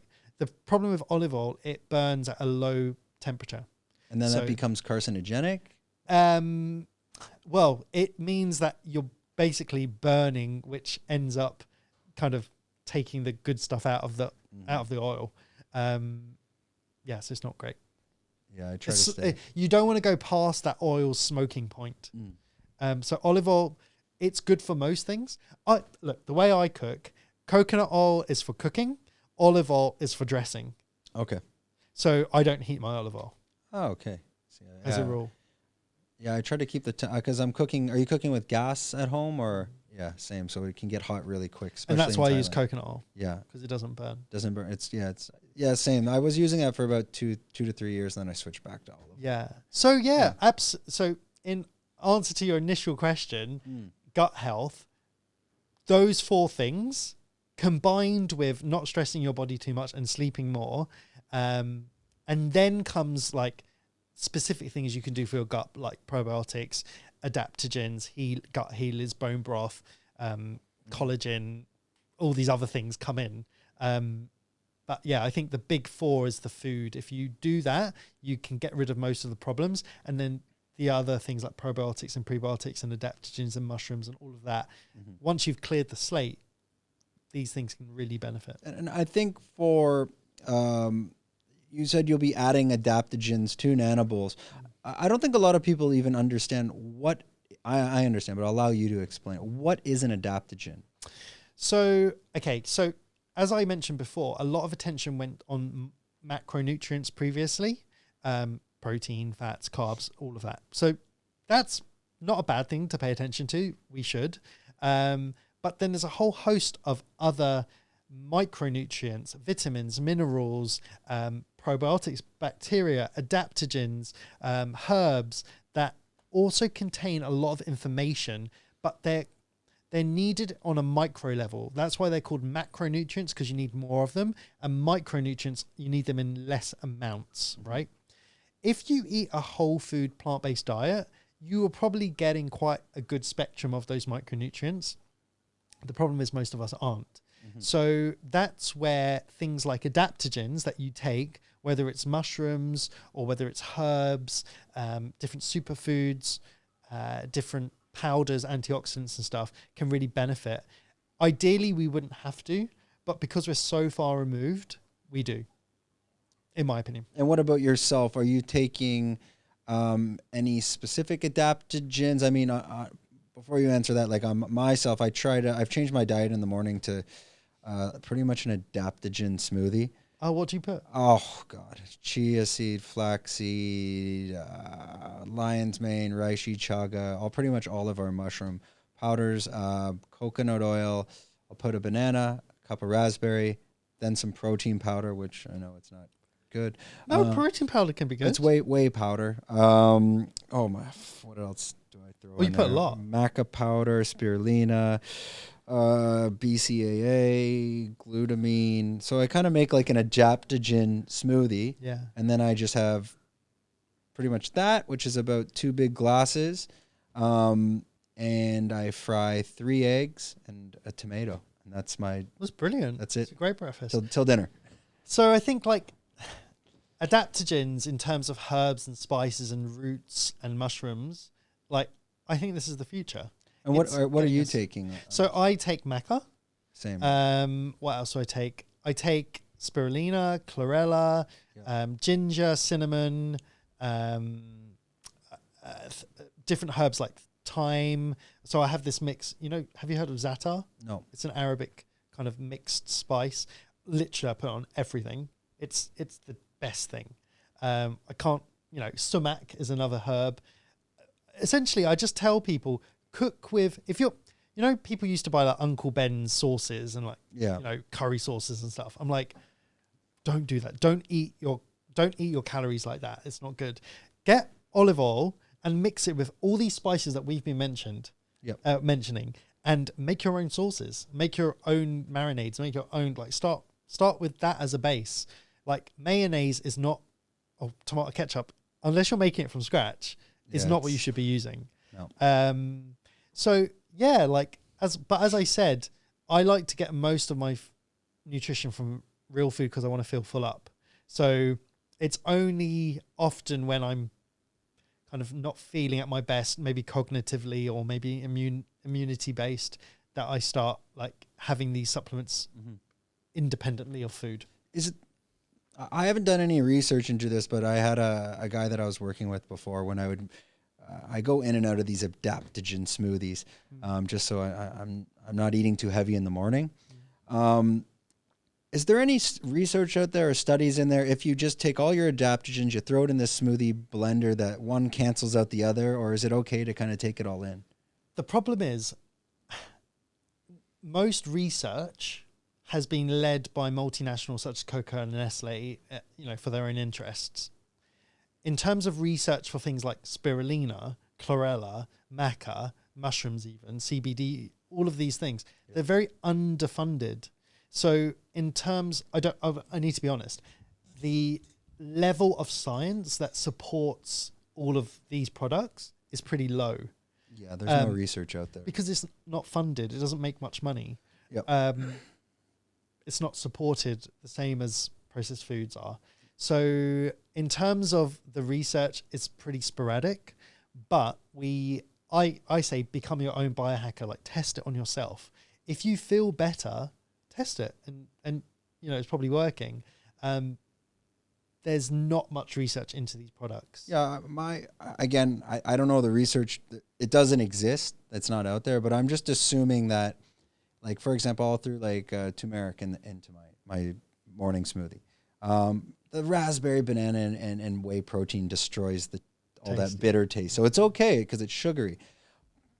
And I could be wrong. I feel that like if you use too much maca or too much turmeric, your body can't absorb that adaptogen or that botanical at that specific time. Same if you took protein powder. Well, the human body can only process 24 grams of protein in an hour. So when you put 3 scoops of 24 grams into your smoothie, well, you're just, you're not absorbing it all. So that's kind of my theory behind it all. I think you can mix it all, but don't mix too much of one. Yeah, there's a kind of generic rule that I think works really well for nutrition, which is no meal should have pretty much more than 8 to 10 ingredients. So, if your smoothie is having more than 8 to 10 ingredients, may have gone a bit OTT, go a little lower. And that's true for most things. Like if you buy a processed food, most of them have more than 8 ingredients. For sure. So you know it's pretty bad. And you can't even read half the ingredients on the back. What I would say, certain minerals and vitamins are, for example, fat soluble. So when we talk about absorption, just having the vitamin, for example, without a meal affects its uptake.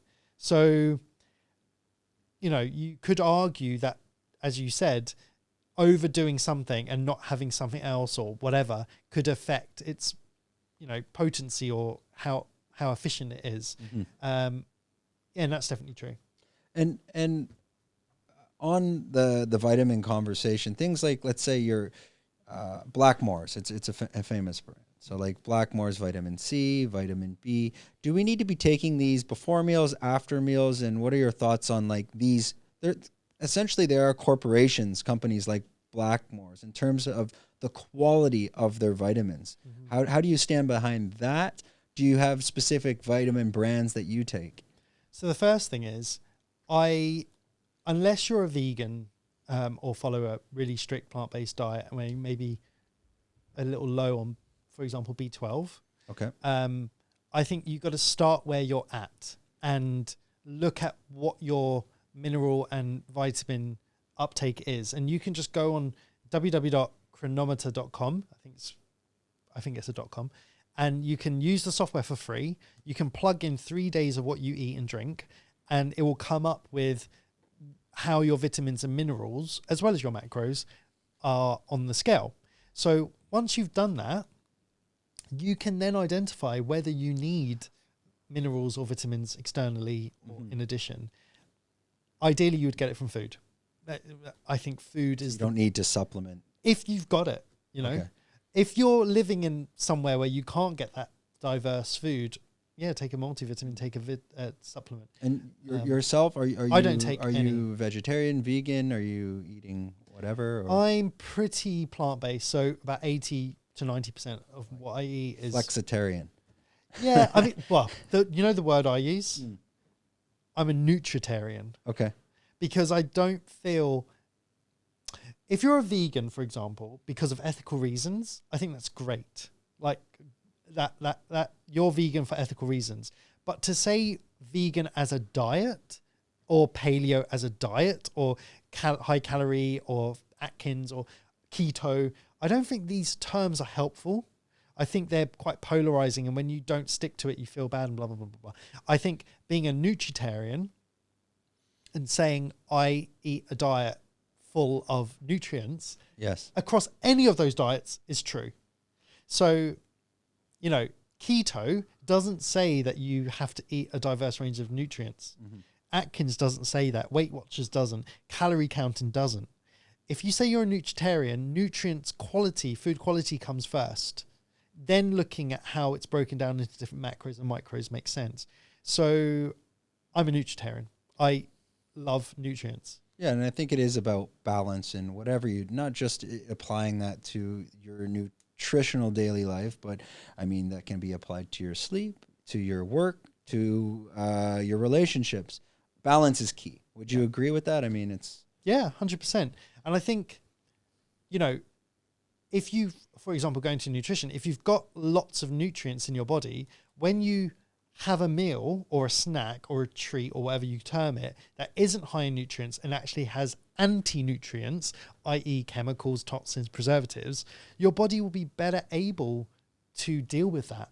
So to say like I'm eating the same calories, whether it's from a nutrient dense or a nutrient sparse meal, is not true.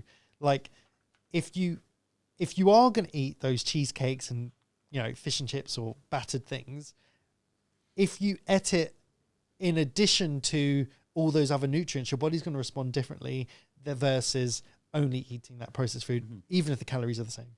And when you have clients come to you and you've analyzed their diet and try to give them a little bit more direction, are you labeling yourself or as a nutritionist in that aspect, or is it more just a coach, mentor? How do you define yourself to the clients in that school of thought? So it's a really good question. I've never advertised myself. I've never had to label myself. I've never marketed myself as these things. I've never promoted it. People always come to me. So I've never actually had to say, I am this, I am that.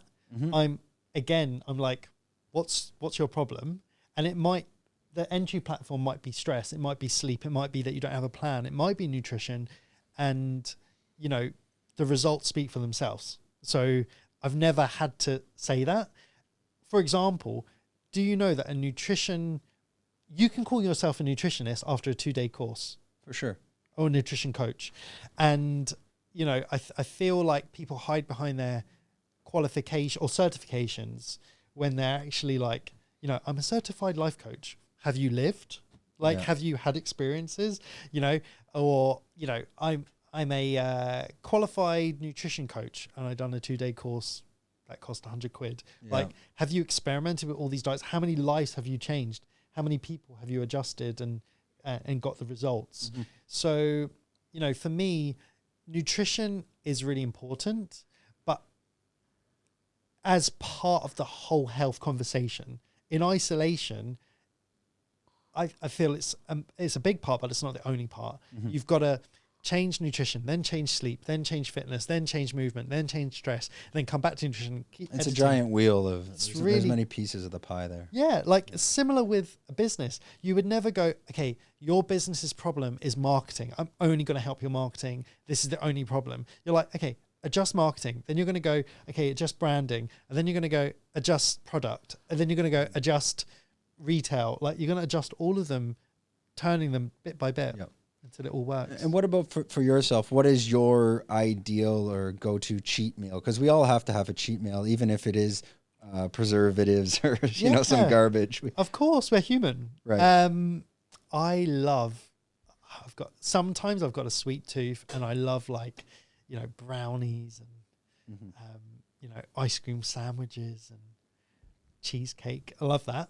I'm not a massive fan of, like, kind of red meats. So most people be like, oh, I want this like steak and Philly sandwich. I'm like, not that keen. I like flavors. So, you know, anything that's a bit saucy, like, or cheesy or something like Indian food. But you know, have you been to India?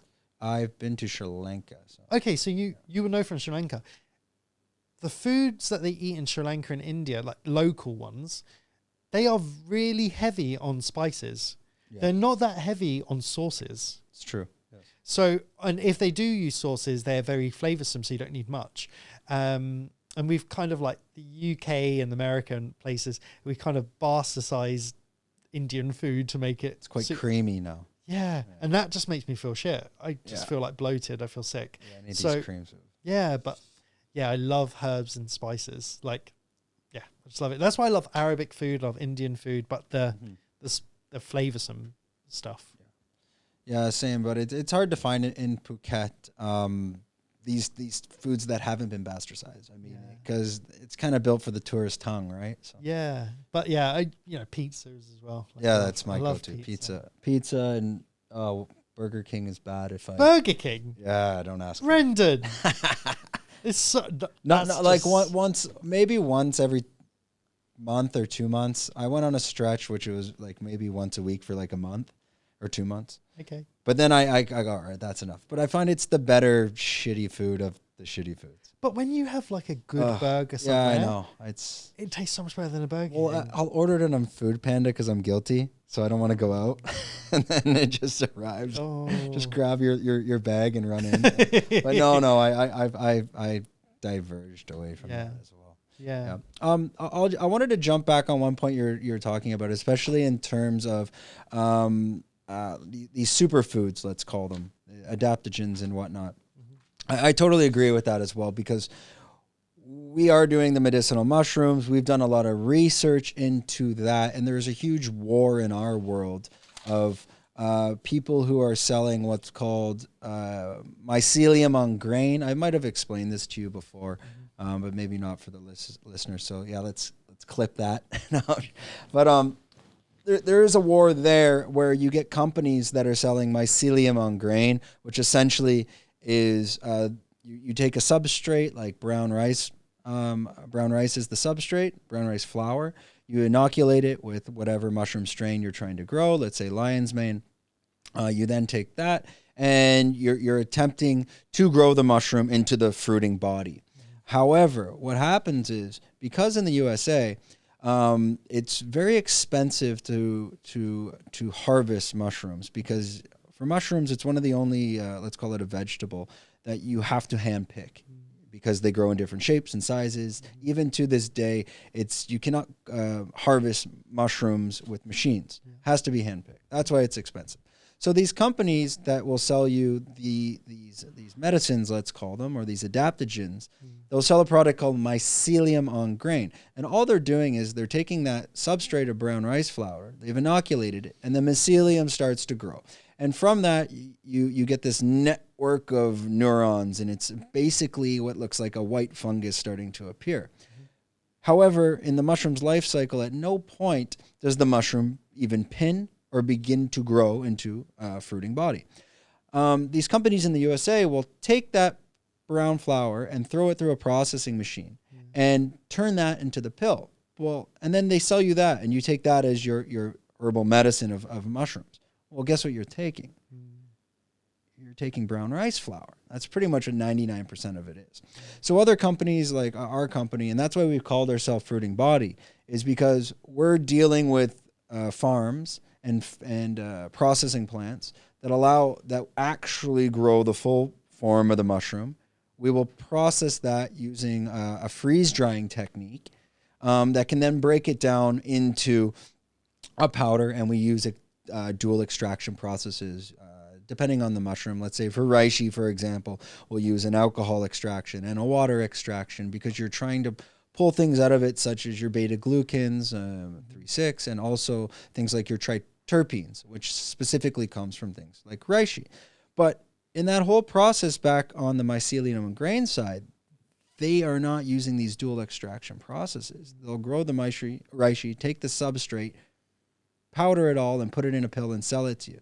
Now, they do that because it's grown in the USA, but other companies like ourselves, we're doing it globally and actually giving the fruiting body of the mushroom.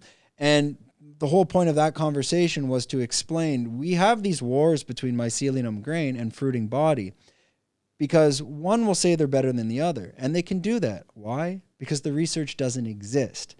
But if you were to think about it logically, I mean, it's pretty obvious which product is going to be more beneficial for you.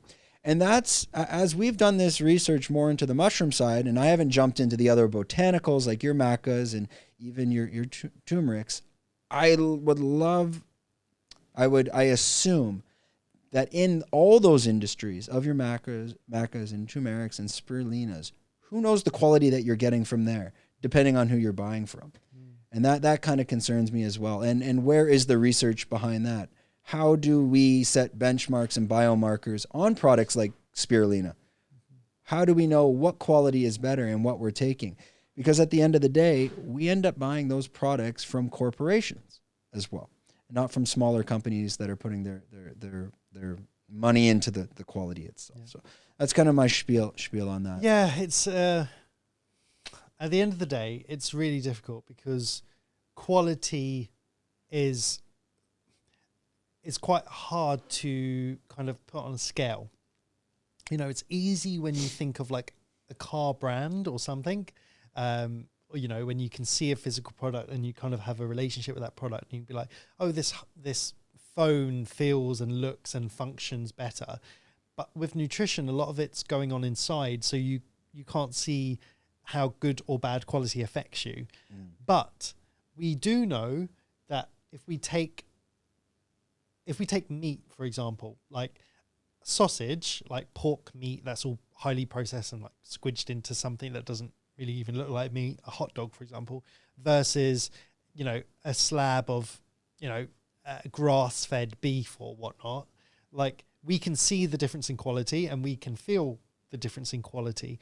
So I would say for any kind of these powders that people are taking, there are some little tricks that you can do to kind of eradicate some options and maybe do a bit more research. But I would say the first thing to kind of ask yourself is, you have the right when you buy a product to ask the manufacturer or the brand, where are you buying this from? Where's your certificates? Even certificates you've got to be a bit careful of. So that could be a step. Second of all, I always think the more potent the ingredient tastes, often, because foods have something called flavonoids, which give its flavor. So, with my family, I'm like, all vegetables that are green aren't created the same. And they're like, what do you mean? I was like, like herbs like parsley or coriander or whatever, they taste strong, right? They're like, yeah. I'm like, versus lettuce or cucumber doesn't really taste of anything. They're like, yeah. So I said, okay, which one do you think has more nutrient benefits? It's the things that taste stronger. And they're like, right. So one test you could do with these macas and stuff is, what's the flavor? Is it stronger in one product versus another?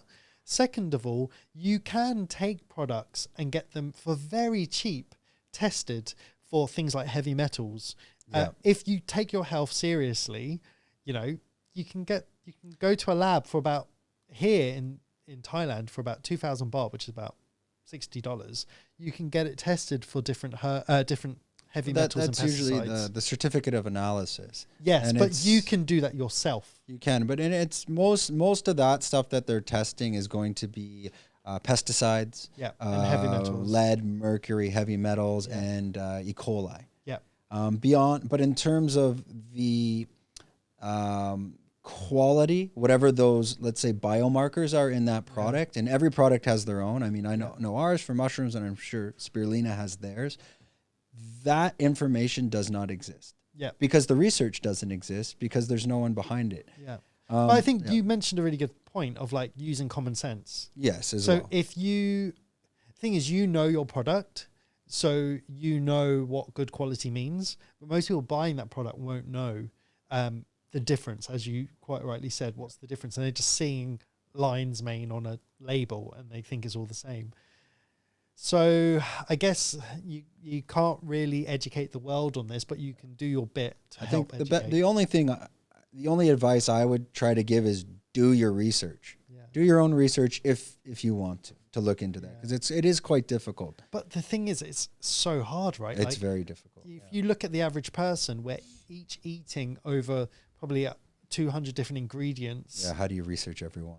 It's almost impossible. And you're doing your job and looking after your kids and stuff. But it's true exactly what you said, because I eat kale with my eggs in the morning on the side, and it is extremely potent. It's very bitter. It's strong. It's not that bad, but then you have to assume that there's much more nutrients in kale compared to if I ate just lettuce.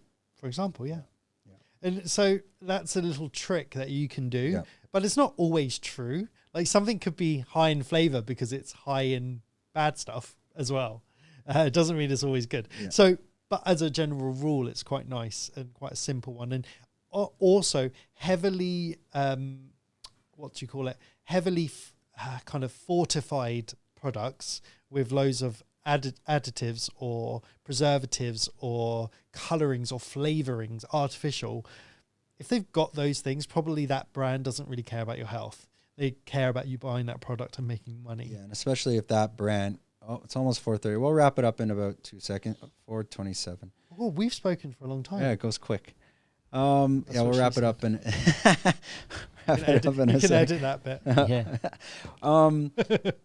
I think especially on the strong bitterness taste, almost like Chinese medicine. I've taken it. It's very potent. It's very strong. Yeah, but it works. Exactly. But I think, just to summarize, going back to a more natural diet of food, but also products you use on your skin.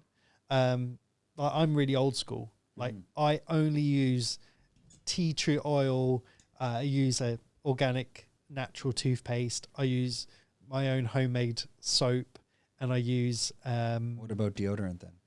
I don't use deodorant. Don't use any. Is that bad? No, I don't know. Some people they're not musky. They can get away with it. Okay, so my mum is from South America. Yeah. And when I was younger, when you go through that certain age, puberty age, and all the kids at school will use Spray deodorant. Aerosols. Lynx. Do you remember Lynx? We have that in. We had something similar. You probably have something similar. So we have this deodorant called Lynx, and it's really like a really heavy smell. But all the boys use it. So like I remember going home and being like, "Mum, you need to buy me Lynx," because everyone else bought it. And she was like, "No, you're not using it." I was like, "What?" She was like, "If you smell, take a shower." And I was like, "Oh, I just want to use Lynx because after you've done PE or physical education, you want to, gym, you want to use it." Yeah. So she refused. She was like, "People that use that are like, there's a reason you sweat, right? So antiperspirant is blocking the sweat. So that's not good because it's the sweat buildup. And then these aftershaves or perfumes that hide the smell aren't cleaning you. They're just hiding the smell. Just blocking it. Yeah, and hiding the smell." She was like, you don't like, you wouldn't do that. If you've got a plate of food and it's dirty, you don't spray something onto it to then reuse it. You wash it and get rid of the dirt. So she refused to let me use it. Mm-hmm. And so I've never used it. So I don't use deodorant. And what about lime? Some people say they use lime. Yeah. So I used to teach people how to make homemade stuff. Okay. And lime is great because it's like, especially for hair, actually, for the head, it's an insecticide, it's a pesticide, it's anti-dandruff, it's antibacterial. Yeah, it's great. So yeah, the thing is it can be quite harsh on the skin. So yeah, especially I don't use lime on the skin and go to the sun. Eh? I thought you could it's use quite harsh. It burns it out. I thought you could use lime on mosquito bites. Yeah. I was reading something like that. For me, the best thing anyone can use for basically every problem is tea tree oil. Tea tree oil. Tea tree oil. Yeah, you just buy a little bottle. Mm-hmm. I have the same tiny bottle that costs maybe like £5.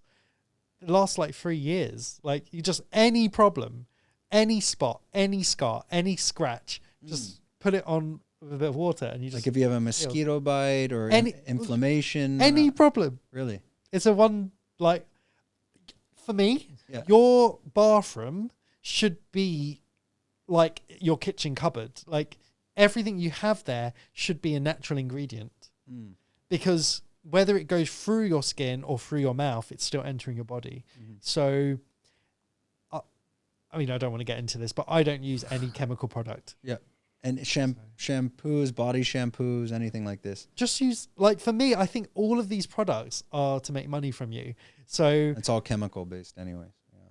And they cause more problems. So for example, there's a reason why every face care brand does, I didn't even know the words, but like scrub, toner, cleanser, cream, moisturizer, balm. There's a reason they sell all of them as one, because they know that the scrub is drying out your skin, so you'll need moisturizer. They know that the moisturizer is causing bad skin, so you'll need cleanser. Like it's all in one big cycle to keep making you buy the products. I'm like, oh God, guys, like, what were your ancestors? Like, I don't think I've got bad skin, and I just use water, so I don't know. You're not creaming every night. I am. Maybe it's a bad thing. That sounded really rude. I guess so. No, but I got like a whole. Oh my God, I got like 30. No, I got like 10 different creams. You're not creaming every night. There we go. That's the soundbite from this podcast. Yeah, I like that. But yeah, you don't need it. And I think like going back to nature is pretty much my advice for everything. Whether it's gut health, whether it's sleep, whether it's stress, whether it's business, it's like, when I studied architecture and engineering, my professor on the first day of university said, look, he took an egg, like a eggshell, he put it in his hand, and he was like, this here is stronger than anything, like concrete, steel, whatever, or as strong. And we were like, what? He was like, I can't crush this egg. And we were like, it's an egg. Like you crush an egg every day to scramble it or fry it, right? He was like, take that egg and you put it in the middle of your hand and you with a uniform hand, not with a point load, you squeeze it. You can't break it. The eggshell is less than like 1/100 of a millimeter thick. You cannot break it, because nature has often created the best things. You know, like a plant. I can't design a building like a tree that goes up in the sky. The tree somehow has made its own foundations, its own flexibility to respond to the wind. Nature has the answers. We think we're smarter than nature and try to manipulate it. Just go back to nature and you can't really go wrong. Yeah, and that's pretty much in anything. I think that's a good way to end this podcast on that note. I think that was quite informative at the end. Thank you. So just because it's 4:30, and I don't want to take too much of your time. So before we go, let's let Phil plug yourself. Where can people find you in terms of, let's talk about Instagram for Nanabowls, and also for your website and coaching, and maybe you look, which camera? Look at that camera there. Yeah. So guys, if you're interested in optimizing your health, performance, your mindset, your nutrition, your sleep, any of those things, then you can find me at Phil, Phil, Anthony, Anthony M for mother, Anthony M, on Instagram, Facebook. My email is phil@philanthonym.com. Find me there, find me on YouTube, get in touch. If you've got any problems, I'd love to connect with you. I love helping people and their businesses, and yeah, it's all about optimization. So okay, awesome. And on our side, we're Fruiting Body Mushrooms. I'm Brendan O'Neill, your host. Did I get it right, Talise? Yeah? Okay. We will be launching products soon. Stuff like lion's mane, reishi, chaga, cordyceps. We'll explain that all on later podcasts and once our website launches, and our Instagram account, Fruiting Body. For YouTube, you can find us at Fruiting Body Podcast. For content, you can find us at Fruiting Body. All of this on YouTube. We'll be doing some stuff, people at Phuket, Muay Thai events, educational information on mushrooms, and we'll be doing a behind-the-scenes vlog of the lifestyle in Phuket with our team. So stay tuned to that. And wait, Phil's got one more thing before we go. One more thing to say, and I forgot to say it. Go ahead.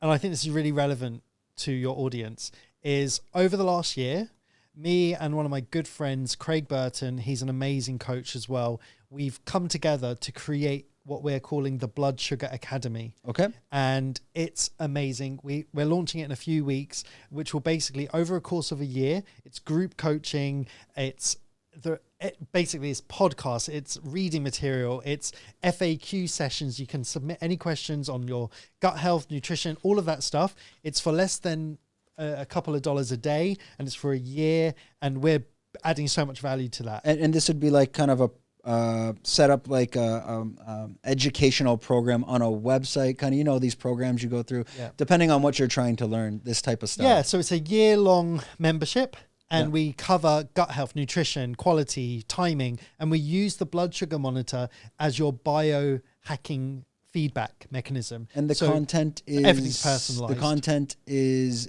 for the individual, one-on-one. Is it group, or how does that work? All the content is 4 steps. So it's learning through reading and through listening. Then it's actioning and it's discussing, and then it's challenges throughout the time, whereby we, like I gave examples of how I've done it with my clients. You'll set task and you make incremental changes over the year. And we're trying to keep the numbers quite low, probably about 50 people maximum, so that we can really give that personalized feedback. And so with this course and with this membership, you will never have to ask, is this good or bad for me? You will never have to take generic advice. You will be able to personalize everything. For you, maybe a tomato is going to inflame you. For me, maybe it's going to be my silver lining. For someone else, maybe they're eating too little protein, too much. With this tool, we will be able to optimize your energy, your body composition, sleep, gut health, everything. And how can people, this is going to come out in a few weeks, and how can people find that? Add me on philanthonym.com to Instagram, Facebook, whatever. But you can also currently go to bloodsugar.academy, and there's an outline of what the thing will be. And just shoot us an email. Bloodsugar.academy. So not a .com, it's .academy. Yeah. Okay. Blood sugar, I and Craig and most health biohackers now believe blood sugar is the number one problem in health. Yep. And once you know how to regulate this and you know the foods that regulate it, you don't have to do things like intermittent fasting 16/8. We can find your absolute best time to fast. We can find out what the best macronutrient breakdown for you is. We can know whether fat or carbs work for you. We can find out if you're eating enough fiber or not and what diversity you're getting. We can heal your gut. We can all naturally without medications. So even if you've got diabetes, apart from type 1, if you've got type 2 diabetes, we can reverse it. Like, this is healthcare. What we could do once that launches and it gets rolling, if you guys, I'm looking at which camera here. I'll follow your site. Once we get rolling, maybe we can bring Phil back on with your business partner. Yeah. And we can dive a bit deeper into understanding blood sugar, and just so leave some stuff in the comments. Let us know about that. Swipe up. Swipe up. I don't even know we're on YouTube. Don't know where you're but just swiping up. swipe up. And let's dive into that for sure, Phil. We'd love to have you back with your business partner and go full speed. Thank you. And thanks for having me on today. And thanks for all that you're doing, promoting health optimization. I think it's great. I think you cannot get too much of this stuff.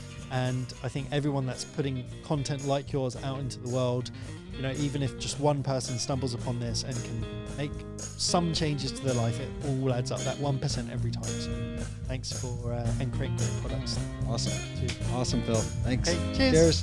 Peace out, guys. All right. That was great. Good? I can't believe that. Yeah, real fast. 2 hour.